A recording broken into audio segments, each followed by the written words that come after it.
Good morning, and I'm glad you're still with us here on Morning at NTV. If you're just joining us, welcome on board. You find us at the Kickstarter segment, where we shall be discussing the status of the implementation of the NRM 2021-2026 manifesto. So the fundamental questions that will be asked rotate around whether the national resistance movement is actually managing or is it failing in the implementation of that particular manifesto. I have with me a set of very eminent analysts and commentators who will be helping us put flesh to some of the arguments and the developments, as has been the case for the time since this particular term of office began for President Yoweri Kaguta Museveni, but also for the national resistance movement. Before I introduce them, let me give you a preamble of the discussion. The manifesto 2021-2026 of the national resistance movement is based on the theme securing your future, that is to be delivered through commitments that are structured in 5 thematic areas: creating jobs and wealth for all, delivering education, health and water, ensuring justice and equity, protecting life and property, achieving economic and political integration, and the implementation of the manifesto anchored on the National Development Plan 3, which is 2020-2021, 2024-2025, and the commitments that are all aligned to the program implementation action plans of the NDP3 programs. Sarah Birete is the Executive Director at the Center for Constitutional Governance and a seasoned political commentator. She's joining us this morning. Many thanks for making it.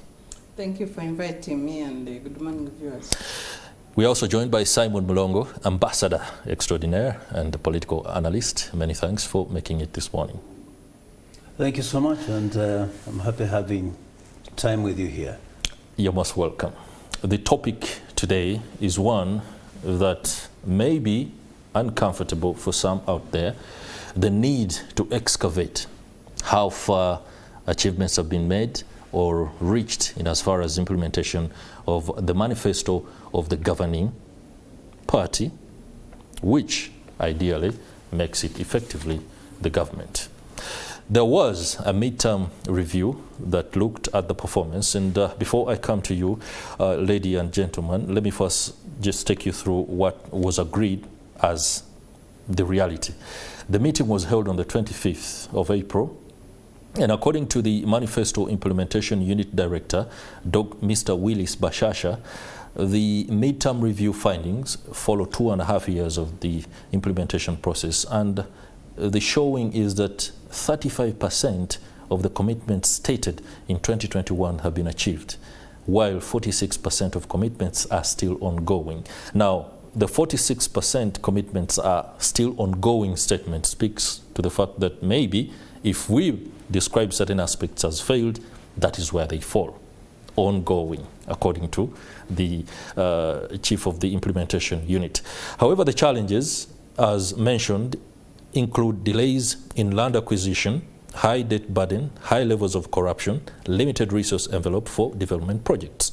That is the set of challenges that have been put forward by Mr. Bashasha as responsible for the 46% commitments that are still ongoing, that any person out there might say these are the failed aspects of the implementation. Let me first ask Ambassador Simon Mulongo what your take is when it comes to the rollout of implementation programs and interventions for the manifesto as shared in 2021. Thank you so much. I think this is a fair self-assessment. Self-assessment means that the NRM government is being very frank and very sincere about itself. It is not about awarding yourself hefty points of gains which are not in place. Okay. It is about being realistic. Yeah. And any critic should look at it from that perspective. The government is just being transparent. One is that we should have been optimal. I mean, ideally, we should have been at about 50%, given that we're about halfway done in the 5-year term. But I think we had some carryovers since the COVID time that slowed down the economic performance. this was really strong, very strong idea, and it whipped the whole world, particularly Africa. If you look at even our neighboring countries, they've had a lot of challenges in terms of curative measures to be taken for them to recover and be able to move on speed. Secondly, we've had some challenges financially, and I want to agree with the Bashasha that we had some challenges in terms of financial inflows, some of which are known. We've had disagreements with some of our funders, but which measures are being taken to make sure that they rectify that. It's just not a permanent problem. And the third one, I agree that corruption has been a pandemic challenge to us. All forms of corruption you can mention. And this is an area that the government is very open and frank about. So I want to agree that the performance are legit in terms of pointing out realistically where we are, and also measures being taken so that we're able to catch up, so that by end of 2025, 26, we should be able to have caught up substantially with the performance indicators that we put to ourselves.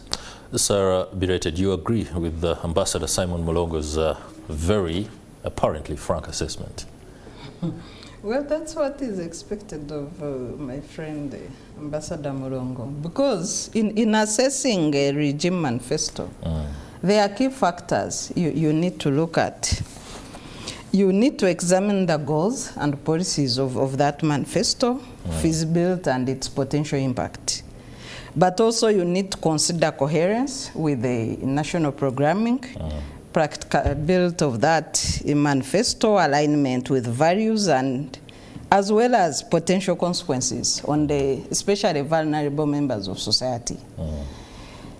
You also have to look at ability of that manifesto to address pressing issues. So an immediate scan in this manifesto, it says nothing about climate change. And what are we faced with as a country? People are being washed away by landslide. I saw reports already. Landslides are back. Just at the beginning of rains, we have a few bridges collapsing. And this manifesto, so I'm just showing you that it fails on face value to meet a standard of addressing pressing issues like climate change. Nothing. When you look at the challenges, but also I want the viewers to be aware of the fact that this is a self-assessment. Maybe if you gave it to an external examiner, it would fall by 10%. So I want to look at it. Or improve by 10%. No, it cannot. Self-assessment by a political party. You don't expect, the work of a political party is politic, like the name suggests. So you wouldn't expect a political party to come to the citizens that they want to ask for votes tomorrow to say, we have fallen flat, we are below standard. So I wouldn't expect that. So coming from that background, I want to assume that the actual score of this manifesto is 25, not 35%. Because they have to remain with a political balance in the eyes of the citizen whose social contract they are serving. So what are the challenges that they point out to themselves? Corruption, limited resource envelope for development projects, delays in land acquisition, high cost of doing business, and high debt burden, and the challenges of transiting from program approach to planning approach. From the usual line budget to programming budgeting. Programming budgeting hides critical figures from a citizen. And I want to take one example of the cost of public expenditure. The cost of public expenditure under this financial year has shot to 7.4 trillion. And in program budgeting, it is covered as governance and security. So when you get to the budget and look at the component of governance and security, you would think that it's related to the work that I do, for example, at Center for Constitutional Governance. No, it is basically public administration and a few components of security. In 2001-2002 financial budget, our cost of public administration was 465 billion. Today, in the next budget that will be ready on June 13th, the cost of public administration is 7.4 trillion. This is a budget that has grown 16 times. In terms of percentage, it's 1,600% increment in the cost of public administration. And as we debate this, we have new officers, 357 assistant RDCs that are reporting for duty. And that's an additional resource envelope of 3 billion. So when you have a regime that is heavy on salary, on remuneration, on rewarding cadres, what do you expect in terms of service delivery? Great. We're glad that Ambassador Simon Mulongo has candidly spoken about the need that the national resistance movement is aware of the realities on the ground and is willing, in line with the midterm performance findings, to share the honest truth. When it comes to the bloated nature of public service administration, the cost is huge, and when developments including the rollout of new RDCs are brought to the fore, some people question the intent and whether this doesn't fly straight in the face of any attempts to ensure that public service becomes leaner. First of all, I go back to the point of the need for transparency by the government to speak about itself and how best is delivering its services vis-a-vis the manifesto. I'm afraid my colleague is just reading out concepts, abstract of concepts. You see, if you want to analyze this, it must be really a context contingent. What is the context of the manifesto of NRM? What did it set out to achieve by itself? What are the indicators? So that, but you cannot just bring some foreign... is climate change foreign? What is foreign? Yeah, but I want you to say, in the manifesto, your parameters for climate change was 1, 2, 3. You are not reporting on it. And as such, yeah, but see, this is just a summary of what we have here. We don't have the detailed document of the report.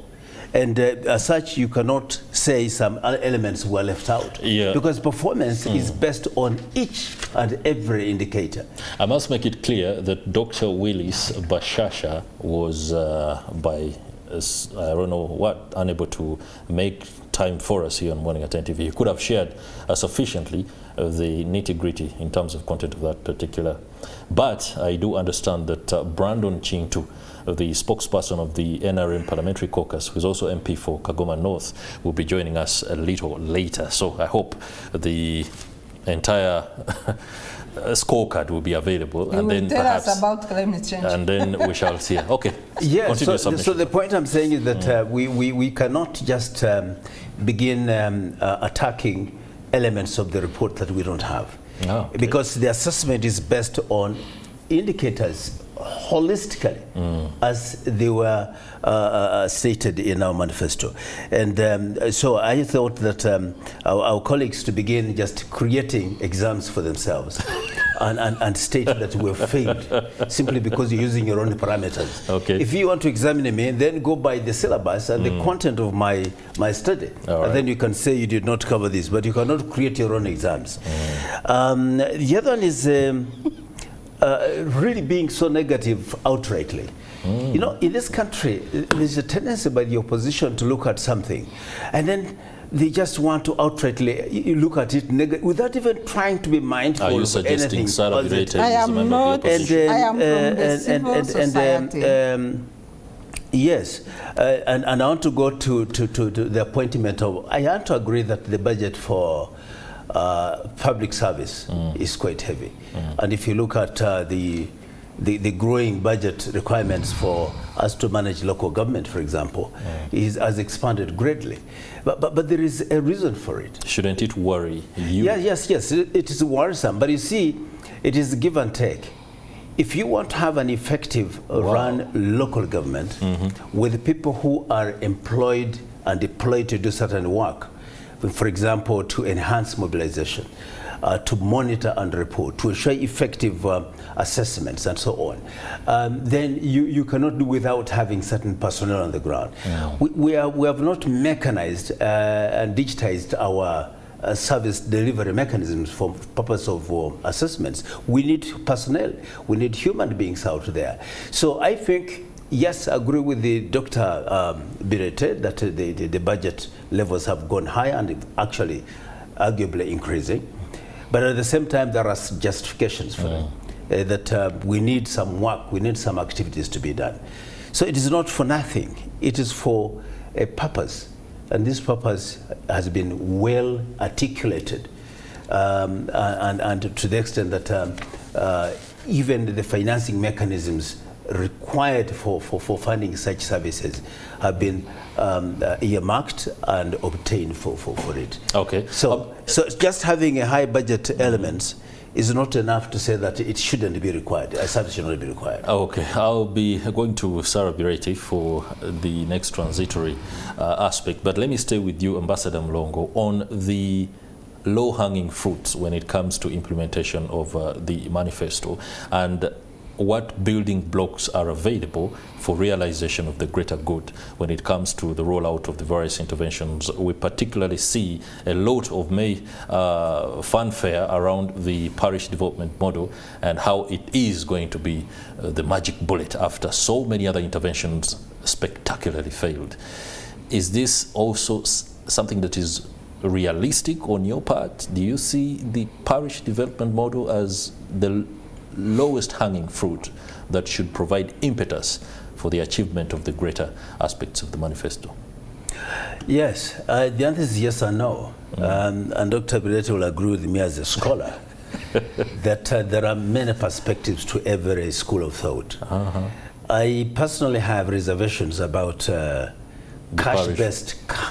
You have reservations about the parish development model. Cash-based interventions, and because they require that we do a lot of sensitization, preparations, and enterprise selection before we can finance. But at the same time, the school of thought for this parish development model had it that this is the only way we can be able to reignite productivity from the grassroots level. And unlike the previous ones, which actually are true, they failed. But of course, we learn from lessons. There's no doubt about it. The trajectory is so gloomy to the extent that the next one that you might look at as the more like that's going to save the situation is already running into trouble. I mean, if you look at developed economies, they've run into trouble so many times that they've learned from that. A foolish person is the one who does not learn from their own mistakes. And in this case, we have not maintained, for example, the previous financing mechanisms. We moved away from them because we learned from them. And I think the NRM has been very brilliant at this. Say, we've learned from this mistake, let's change to the next one. And we keep trying until we shall settle for something that will make us cruise. And I think this is the way to go. That yes, parish development model may not be the best, but for the moment, it surpasses the previous ones. Now, you can say that it is very gloomy at the moment.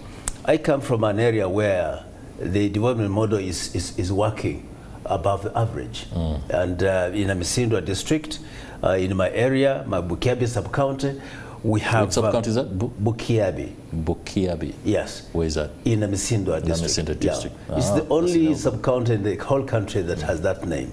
So please take it very nicely. The point is that I've seen women, men, and youths taking monies for PDM. And they have their projects that are implementing very well. We've also challenged those who took the money and just ate it or diverted it, and action has been taken on them. So to me, a project performance that can give you more than 50% to begin with at the initial stages, that's fair enough to start with. And to me, I want to say that that's why the indicators of 35% is likely to be very realistic because if you point at things like water, you point at things as power, expansion, and so on, you see that and given all the challenges we have on the ground, definitely 35 is very realistic. All right. Sarah Birete, I want you to hold your gun and put it back into the holster and then advise the National Resistance Movement. When it comes to thematic area 1, creating jobs and wealth for all, this is where the parish development model comes in as the latest intervention to ensure that that particular goal is achieved. Now, like I asked Ambassador Mulongo, this is a low-hanging fruit, maybe. If it is, how best can it be the kind of accelerator to achieving greater good in the implementation, but most importantly, providing the transformation blueprint that Uganda wants right now? I just want you to talk to the National Resistance Movement without pointing the gun. Yeah, let me first clarify my comment on climate change. When you go, and I have access to the report, Ambassador Mlongo, when you go to the thematic areas of NRM, you have number 1, which you are discussing, job creation, job and wealth creation. Thematic area number 2, education, health and water. Number 3, justice and equity. Number 4, protecting life and property. Number 5, economic and political integration. In the times we are in, globally, the biggest crisis faced by all nations is climate change. So if I was a framer of the NRM manifesto, I would have had climate change as a standalone thematic area. But given that they didn't, I would go then to number 4 and 5 and assume that the climate change mitigation interventions would fall under protecting life and property or economic and political integration. But what is the performance under the thematic areas? Thematic area number 4, they've achieved 20%, their own assessment. Thematic area, no, 37% number 4, protecting life and property. Economic and political integration, 20%. So am I not justified, empirical and otherwise, to say that the NRM manifesto overall falls short of addressing the biggest pressing global challenge of climate change? Which is an existential threat. Yes, and we have, in these 2.5 years under assessment, we have lost lives under floods, we have had several bridges being swept away, countrywide, we have had impassable roads that affect the economic performance of our sector because products cannot come to the market. And you think this is just politicking? No, please. The manifesto should be readjusted to address the emerging climate change crisis that we are already faced with as a country. Having said that, on the issue of the parish development model, no country has ever developed through handouts. And on that I agree with the Ambassador Mlongo. You cannot cause any development through handouts. This money can do a few things for the people that will receive it, but the least it will do is development. It will not. Because cash is consumed. So even when you want to invest, you will put a standing order on your account to make sure that the money that is going in your investment fund is automatically deducted, because once it gets to you, you have many challenges to address. So it is a wrong approach for development. For me, I think at most, this parish development model will make a few changes to the households that will achieve it. But I think the overall aim of NRM is to use parish development model for campaigns in 2026, but it won't develop the country. No doubt. Sarah Birete can never manage to hold her gun to her holster. And let's go for a break. When we return, we shall be, of course, hearing from the spokesperson of the National Resistance Movement Parliamentary Caucus, who is also MP for Kagoma South, on the details of the performance review scorecard by the National Resistance Movement. Stay with us. We'll be right back. For the updates there on the traffic flow that is at Chibuye, and of course Chibuye being a center that receives those coming from Entebbe Road, Masaka Road, as well as from the suburb of Machindye. The convergency of traffic at that particular point, especially the roundabout, means that there's a lot that can either go in terms of flowing well or not, depending on how the traffic officers do handle that. But those are concerns on public transport. Public transport is a cornerstone in the manifesto nitty-gritty of the National Resistance Movement. Later, we shall be talking about how that can be structured to ensure that productivity levels are improved by putting in place an efficient public transport system. But allow me return to the studio and continue our conversation. I had with me at the beginning Sarah Birete, the Executive Director at the Center for Constitutional Governance. I also have with me Ambassador Simon Mulongo, a political analyst. But we've now been joined by Brandon Chintu, the spokesperson of the NRM caucus, who is also MP for Kagoma South. Many thanks for you. North. Thank you for the correction and apologies for the lapse. Many thanks for making time. Thank you so much. Good morning. You found the front line heavy with fire. Sarah Birete wants some details on the scorecard that the National Resistance Movement has done. The self-assessment has been questioned, but Ambassador Mulongo has rightly put it, but it's okay to do a self-assessment, and the figures that have been provided by the National Resistance Movement are transparent enough. Whether they actually are remains to be seen. An independent audit can verify that. But Sarah Birete thinks that the key issue, which is an existential threat of our time, climate change, has not been given the kind of attention that it deserves. Speak about that, but also your own overview of the performance review. Before I speak about that, I wanted to give you also something to do with traffic. You talked about Entebbe Road. I'm just from Entebbe this morning. And if you would now talk about infrastructure development, it's physical. I'd never driven over that new construction around Clock Tower. But it took me a few minutes. I was right here. I did not even have to prompt myself jumping on a border. So I don't know what other people see. We have different sites, but we'll be able to appreciate. And I'm glad you have talked about the reflection of NRM. These are visible things. But talking about environment, I had, with this technology I was following from my phone, there are some conditions that are extremely natural. And if governments all over the world had a right or capacity to stop death, even these developed countries we have been, they would do it. So you cannot extremely tame when we talk about environment issue. We have just had a conference where the Prime Minister represented Uganda in Dubai, still discussing. We have engagements. Even next week we have another engagement about the same.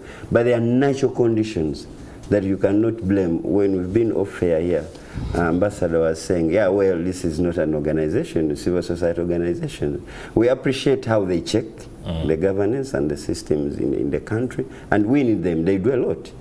As a young legislator, I have been following civil society helping us to set the legislative agenda. But they should also appreciate that there are certain things that do not have, you know, the human control can be contributed on a less way. But as government, we have these departments that are handling, and we have appreciated. If you go, I don't know the last time you took that road that goes to Kalamoja, now with those landslides from Mulambuli and those other districts. There are so many settlement areas, even in Chirandong and other places. Fortunately, that where I come from in Kagoma, in Jinja district, where Ambassador served for some other assignment, we rarely have such challenges. But government is on standby. The topography is favorable. Government is on standby, and if you look at the disaster management with our country vis-a-vis to other countries, of course we are into different geographical locations, you would really be able to appreciate that the NRM government and the nature of Uganda, we have tried our best and we are still. But a natural calamity will not notify you, Chris. They will not give you a phone call. Like you would give me a phone call, please Brandon, come around at 10 BS tomorrow, we are going to discuss this. NTV, sorry, apologies, my apologies. That you come, we are going to discuss about this and this. You get prepared. So you can never. We have been, if we would go besides the environmental global change and the challenges, we have also had health crises that we have tried to manage. That we are there, and that's why we have so different departments to handle that. So something that attacks you, well, somebody will anticipate, why don't you warn people and why don't you do this? with technology, we try, and the technology advances are trying. But even in advanced countries, I was recently, I think after Christmas, I was in the US. And then I was going to a state. Of course, Sarah would say, yeah, well, these guys will tell you, tomorrow don't move, we have snow. There's a hurricane, they tell you 1 month before. They will have snow and what, and indeed it happens. But now you would ask yourself, what can we do also? Because we have different challenges and different approaches into this. So as government, we are very much concerned. And I wouldn't want, unless someone is not a great Christian, that would still lose hope. So we have been talking about Jesus coming every day. And yesterday I was in church. I went to the Basilica in Munyonyo, that round of Munyonyo. I was from a very fresh mass, from a priest who had just come back from Vatican. When I was walking, going to Mulungu to eat some fish, somebody was there with a microphone telling me, Jesus loves you. I'm like, I wish this guy knows that I'm from attending a very high-class Holy Mass from somebody else who is coming from the Holy Land. Yes. Okay. So we can work, we can talk in anticipation. Why didn't we? But how much have we managed? And this government has managed. And the greater question is how and what is government able to do to limit the extent of some of these natural occurrences. But the adaptation and mitigation is where the planning comes. Dubai experienced floods the other day. Dubai is clear because the systems of infrastructure have been in such a way that the water has a way it clears. For us, after the rain comes, we can begin naming Lake Brandon. You know, Chris, system management is quite different from all situations and states that we live in. We cannot come here to exhaust unless you give us a program of the whole day. What's our plan? No, we have sufficient. But then the other thing also, this derives from a very ancient scenario of planning. We have towns here. We have entrusted this city, Kampala, in the hands of the opposition. We have given them all it takes to improve this town. They have the cabinet, they have the money, they're in leadership, in the hands of the opposition. But is that true? You took away that function. No. And Kampala is in a mess. I think we should be clear. Opposition is not here. Now my rights are being deprived. Can no. If I may just interject for the benefit of viewers. If I may interject for the benefit of viewers. Under the Kampala Capital State Authority, the central government took away the practical leadership and administration of Kampala from the political leaders. You have a minister for Kampala, you have executive director for Kampala, you have directors. Opposition has no business in actual implementation of programs. They only do oversight like parliament. You know, I have a privilege. There you are. I have a privilege that I sit in parliament, and as a whip of the NRM, I check into the committees. We have very competent committee members from both the NRM and the opposition. Now, we appropriate money as they come. Actually, before Christmas time, they came for supplementary, which we gave. So, if you tell me that they are not in charge when they have councils, they have elected councillors, yeah, in this city, let me develop my point. So they have been entrusted with leadership. They have been entrusted with the oversight. Now, what are you doing oversight on that you have not allocated? What will be the essence of that? But then they cannot oversight and implementation at this. I know, but they are also reluctantly, because I don't know who said, I think it was Ambassador, about politicking. Politics is everyday deal, and actually in Uganda the most growing economic activity is politics. Even the civil side, I have worked in civil society myself. But I would also get into politics to make sure my goals are achieved. Luckily, I was one of the most honest ones that the programs were implemented while I was working in Kagoma. That's what they rolled me to say, let me go and become a policymaker. Now, for you to tell me that we should realistically be here to tell you, we have this plan, we are going to do this and this, let us be helped. Dr. Sarah is traveled, Ambassador is traveled, you are traveled. We see. If we go for benchmarking, I don't know how much that the civil society now does into benchmarking, because we used to do that. How much are we also investing in that technology that you want the Uganda to be in? besides criticizing, which is okay. But for how long shall we be lamenting? This America, they will tell you and you get prepared. We can't. Why can't we do that?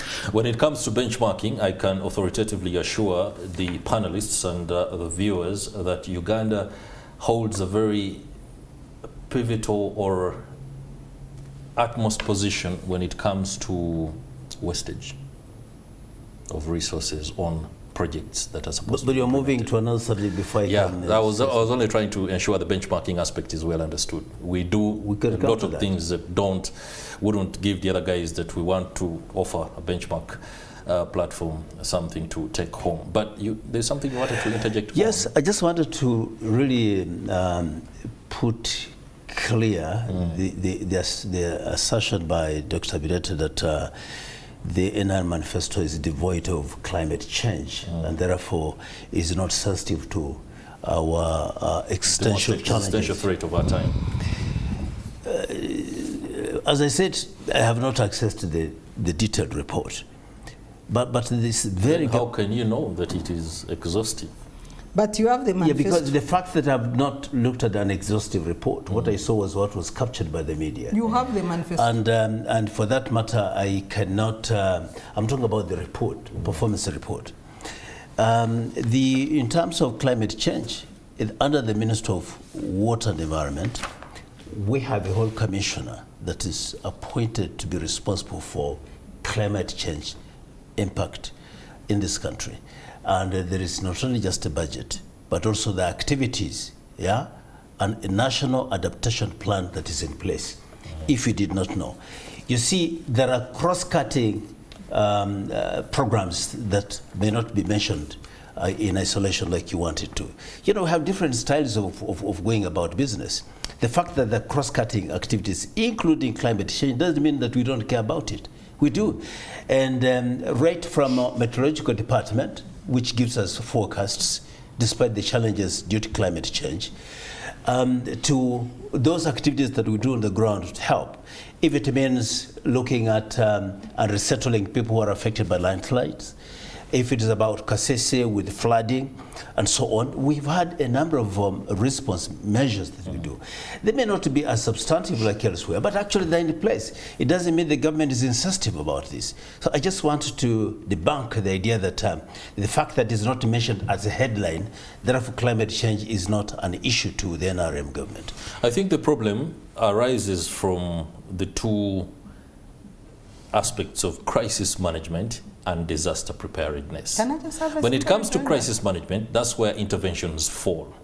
But disaster preparedness is perhaps the aspect that issues... I can come to that. I mean, the fact that we have a whole program as a ministry that's responsible for preparedness with a line minister to it, surely does not speak to nothing that it's our preparedness that continues to be questioned Yes, every time disaster strikes. The capacity to respond to climate change challenges are global. There's no government in the world that has been able to surmount or manage that entirely. And we're doing our best in terms of having activities in place to respond to these perennial things that happen. But the point that Dr. Birete was bringing is that we don't even mention about it. We don't even have a program around it. I just want to just a quick that idea. rejoinder on issues raised. One is roads. The spokesperson of NRM Caucus, Honorable Brandon Chintu, starts by praising roads. I know we have... No, he was appreciating the fact that...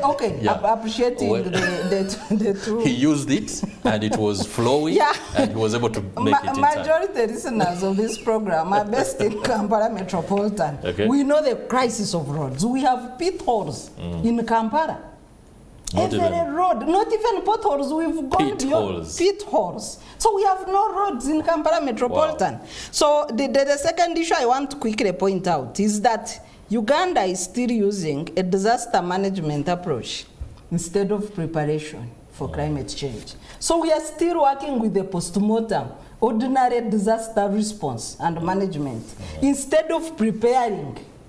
I know we have the Climate Change Act that was passed like 4 or 5 years ago, but I know that law is largely unimplemented because we are supposed to even have a climate change authority. So having a mere commissioner, when we have an act that we can't even implement, that's what I'm talking about. That I would like to see government move seriously towards implementation of the Climate Change Act that was passed by Parliament. Okay. Last on Kampala. Honorable Chintu talks about oversight function of majority opposition leaders in Kampala, the councillors. But I would like to ask you, Honorable Chintu, in this, in the Auditor General's report and in the evaluation of the new budget, Minister of Finance spent 4 trillion without parliamentary approval. But moderator, before should we assume that you, as Parliament, you have failed? Well, before she goes to the new subject, we have a right of response. To I was her giving submission. a rejoinder. She was giving a rejoinder. No. She brought in things of roads. That's a new subject.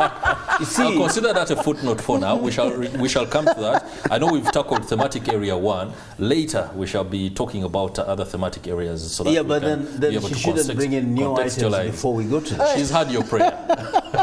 Honorable Chintu, her question about the, can you rephrase 4 it? trillion without parliamentary approval. Should we assume your debt? The tendency no. to do that time and again.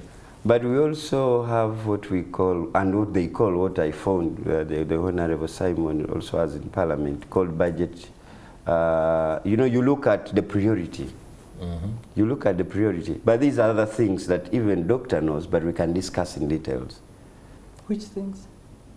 About the budget priorities. What are the things that cannot be The said word priority is on very national, simple English. on national television? And the word budget, no, the word priority is very simple. So the you have to look priorities- at somewhere where it's just like these things of the UPDF. I sit in the Committee of Defense and Internal Affairs. Uganda is a landlocked country. We have the provisions of the law. We have to come and probably seek permission from Brandon, from Wenge, to counter the emergence in the neighborhood of the country. So you can look at priorities. Who is in charge of keeping the Ugandans, all the doctors and the rest? Who makes that oath? The President of Uganda, who is the Commander-in-Chief. So for you to tell me, Auditor General found that, they found, but there must be details onto that. So as Parliament, I will not say I was offended, as I wasn't doing, but that's why they brought the report to the committee. Let me ask you the question, as national resistance movement inches further ahead of 2026, the release of the review performance scorecard is widely seen as preparing the ground for a new campaign ahead of the election. But implementation of this manifesto falls well within what has been happening over the last 25 years, because we cannot limit implementation of this manifesto to 5 years. It's the continuation of so many other projects that have been ongoing. And it is that consistent and persistent failure to achieve as set out that continues to pain the average Ugandan. What is your take on what could be the lowest hanging fruit? And I've asked this question to the other 2 panelists. What is it that the national resistance movement can effectively use to catapult economic transformation and avoid falling into the tendency to answer questions about what is failing and how it's failing? First of all, I really get surprised in my generation. I'll talk about the 5 years, because so many programs have been there. And there are certain things that we may not think they are very, very important, but I am a generated person from this regime. You mean the givens? And I have, citizen would. through good governance, let's talk about governance that the NRM has. I am a member of Parliament. We have members of Parliament who are products of the UPE, and they're in that house. They are legislating and serious members of Parliament. So I would wonder how somebody would want to see the given when he's not looking at the competent human resources that this government has enabled for people to achieve in this country. Let's talk about like what we are having here. When I was growing up in Buwenge, my grandmother had a box radio. And it would only praise Moi ni Baba, and it was only at KBC, I think that's how it was called. But let's look at what is happening now. Every region has a right and frequent care of communication. And we're discussing, and you don't call that development. If people don't have information, will they economically develop? They are being informed. NTV, you have very technical programs that you are able to air out to the people about farming and what you go out to there, and people will be inspired. And that's all under governance. of the national resistance movement. And somebody will not say, what are the physical? If you drive from Jinja to Mbale, all those places in the eastern region, Chris, I can volunteer and sponsor a trip for you to do your investigation. The infrastructure, we are moving. But when you're talking about roads, the NRM, would you want us to Chris, take a trip from Namutumba to Luango, Livai, Butaleja? Yeah, we can do that. It may not be tarmac, but it's possible very well. And then the other thing, when you are making a road, you're not starting a company of biscuits or baking bread. I'm a bread man. There are so many incentives. There are so many technologies. It was, I think, 3 months ago that I got to learn that there are so many Ugandans who have PhD in soil management, the marine management, so many things. That's how far we have gone. So for you to think that a road with all those kilometers that have been made round, like tourism roads and everywhere, at least every Ugandan can access. You can travel from Kampala in the night and reach Chitugum without anything. We are talking about what has the NRM, what is seen. Talk about security, we are not at war. Must anybody travel with the fear that anything should happen? Why should you fear? No, when you say in Uganda, you can walk. And that's why I'm saying they are givens. It's like a father telling a 21-year-old son that, hey, I'm responsible for your growth of a beard. No. These are givens. No. But of course they should have. What is the given? Huh? What is the given? Are you saying that the provision of public services, provision of security and stability is a given? Yeah, these are things it costs planning. It costs a lot of resources. It costs a lot of infrastructure development. It costs about human capital development for you to have stability and security in the country. Right. You look at our neighborhoods. They're all up in arms. They're in flames. So you cannot say that is a given. Now, secondly, because my colleague was mentioning about... Let me ask a question before you do mention what your colleague was asking. Who among the Ugandans has offered themselves to give us the security without a stipend, without looking forward to a salary to do their job? Who? The population.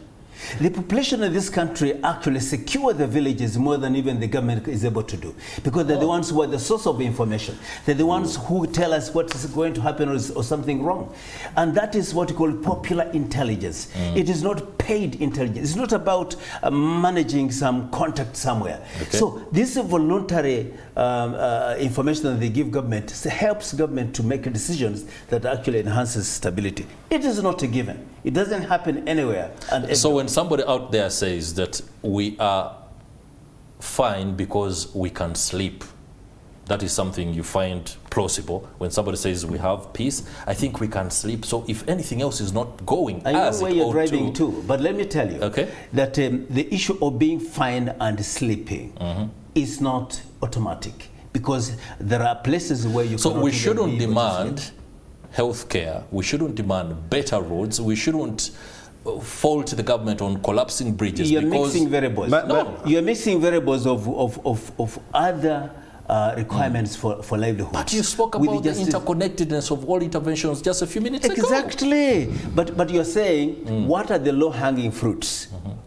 The Honorable has just been giving you some of those elements that are visible. And then you went about to say, but security is a given.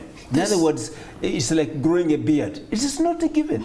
Security. I mean, it's like a father telling you, no. You've grown a beard under my house. No. You have to work. This is biology going on. That will be a public joke from your father. Even for you, if you're sleeping, that's what the NRM does. You have to be sensitive about. Okay. You have to be.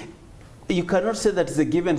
It's not just a Ambassador, for the when you tell the average road user out there, when you tell the average taxpayer out there that you're complaining too much and not figuring out the cost of what it takes to ensure that you sleep, you're like the father telling the 21-year-old boy, no, you're in my house and you've grown a beard. You're speaking to him about basic biology that must happen. It is not Ugandans biology. Deserve these things. They pay taxes to have these things. You get it totally wrong, because you can have a lot of money and there is insecurity. You can have a lot of money being paid in taxes, but there is no road. Which so for that matter, the fact is that the low-hanging fruits for this government, first and foremost is the security and stability. The second one is the infrastructure development, which is expansive. We have been secured for some time since the LRA went, since the ADF was brought under control. We even incarcerated its chief. It is time to understand what is being done in light of the dividend that peace has brought. Now you get it wrong. You think this is a one-off. The fact that you have secured, therefore you don't need any more funding in that area. No, I didn't say any more funding. Else. Therefore, you just give me space. Okay. So, peace dividends that have given us have enabled us to deploy resources in other areas. We have deployed resources in infrastructure development, whether it is road network, which our colleague has ably touched. Of course, you are running for areas like the 72-kilometer road linking Mali and Namutumba, because it has not been done. But we could also tell you that the national resistance movement has been in power. Yes, but even us, I had a road from Mombale to Luakaka. For 19 years, it was on the budget books, but finally it was delivered. In other words, you have to do things over time as resources are available. And that road, I can assure you, is in the budget books, and it will be done. Now, the other things is that we've been able to invest in a public service. You are able to have public services, whether policing, whether local government or central government administration services, which is robust and as efficient as we're able to because of that. Sarah Birete, what are you curating? You seem to have gone into some... She's searching some foreign concepts and bringing them here. No. Which we welcome very well. But you see, Simon Mulongo, who is himself an academic, is against research. No. You should research, but applicable concepts. Let me submit. So I wanted to compare village banking, the village banking model with the PDM. Because PDM is a flagship program for the NRM manifesto for this period. One of them. What? No, one of the flagship programs. All right, let's take it. Let's take that. Let's argue it that way. Yeah, so the report says about between 80 to 90% have received the money. And the village, this money goes to circles, and each member of the circle guarantees the other. And the interest is low, 10% in 2 years. So you can compare this PDM with other programs we've had, the list is endless, under risk. I can bet that after these 2 years, the repayment period, trackings of this, we want to go beyond 50%. Is this speculative discussion? No. This is speculative. Because we're looking at assessed we performance. have a baseline of what these programs have been. So people assume they are handouts, they are getting back money. Some people will invest it, others will eat it, but the repayment will be problematic. If you compare with South Korea, where the village banking model has improved household incomes by 90% and helped in developing the country, they used a different approach. The methodology they used was that each person has 2 guarantors, but they did not require security. So they moved away from banking requirements that prohibit ordinary people from accessing finance and took money to the people at the lowest rate of 3%. But it was able to develop and achieve success by 80%. So I think that's my word about PDM. All right. Brandon Chintu, the economy is ailing. Just the other week, we saw a standoff between the traders and Uganda Revenue Authority over a raft of taxes that are considered too high. That was, of course, exacerbated by the enforcement mechanism that has come to be known as AFRIS. The export strategy for the country continues to show no typical direction or trajectory that can be followed. We keep falling into a bit of trouble here and there. We are unable to export this because of standards. We are unable to galvanize ourselves in order to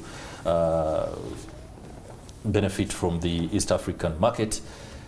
When I see the midterm review performance and the transparency with which Ambassador Mulongo says it has been conducted, what is the state of the economy from your point of view?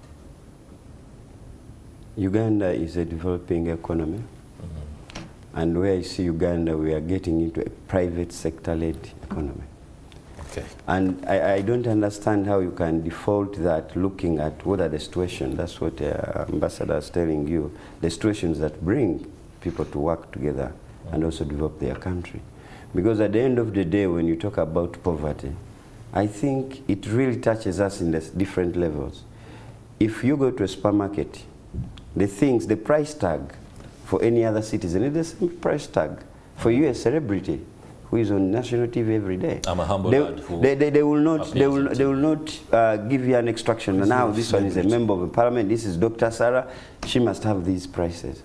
And when we talk about tax, I don't think there is any other country, maybe in heaven, that can develop without paying taxes. Okay. And Ugandans, I will not give reference to countries outside Uganda. I always want to look at my country because I'm first a Ugandan before I can do it, I can be anything. Ugandans are very competent and obedient taxpayers. The only loophole, that's exactly what we have here, is communication and information. Because the fourth estate, how it brings out, like you said, there is a hitching word between the URA and the traders. Yeah. So this kind of reporting also, it actually disadvantages the citizens of this country. Because for you, you'll show government is taking a lot of tax and they're not helping you. You will not even dig into proper communication to tell people that these taxes have been there, but probably we need to have information, this and this. I interested myself. I was in Jinja. I was in Jinja. I went to URA just to get information more about this. And the URA department or offices in Jinja, I don't know whether it's region or what, they referred me to Kampala. In my sense, I thought a little bit very fast. I first reflected to myself, why are they referring me to Kampala? And I called this gentleman, let us have a small talk. What is it?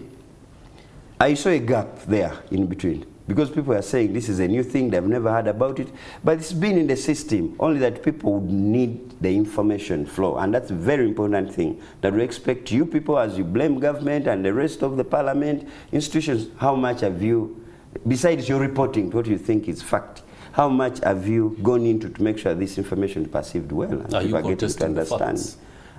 It depends on what you call facts. I do research myself. I'll come here and tell you. I'll come here and tell you statistics, and that will be my findings. A transaction cycle for a trader in Kampala has more than 6 taxes on it. You may claim them facts, but remember these traders also have unions and they have representatives. So they are making right from that could be for you, but they also have representatives at all structures in this government and unions, and these engagements have been there. They could be taxes, because I'm also a businessman, and I've been into business before I came to parliament. So the taxes that directly affect me will not manage, or I mean retail, what my main tax are in business, I'll also contest. No, but it's not that government... Pretty good. You're a businessman. Is there a tax that the Chikubo trader is paying that you're not subjected to and you can share, for example, this and this, so that we understand that maybe we are misreporting these facts? We have a competent report that is being prepared on that, and I don't want to start speculating here. They have had engagements with my chairman of the party, with the Committee of Trade. So patiently, we are returning in Parliament tomorrow, and we shall be able to exhaustively discuss that. All right. Sarah Birete and Ambassador Mulongo, the economy, how do you see it, and what is the best way forward in terms of maybe streamlining the performance of the national resistance movement, and within that context, do a wrap-up. Each of us, let's begin with the lady. Well, the challenge with the economy is that, as usual, we spend much more than we can produce as a country. So you have a budget. I think Parliament is betting a draft budget of about 60 trillion. But our economy can produce up to 29 trillion, even with the heavy taxes you're talking about. A big chunk of this money will go into debt repayment. But every quarter, Parliament passes supplementary budgets together with loans. And most of these expenditures are wasteful expenditures. The Public Finance Act that Honorable Chintu, of course, when I asked about the 4 trillion expenditure, which I call a raid on the Treasury, because because all expenditure of taxpayers' money should go through Parliament.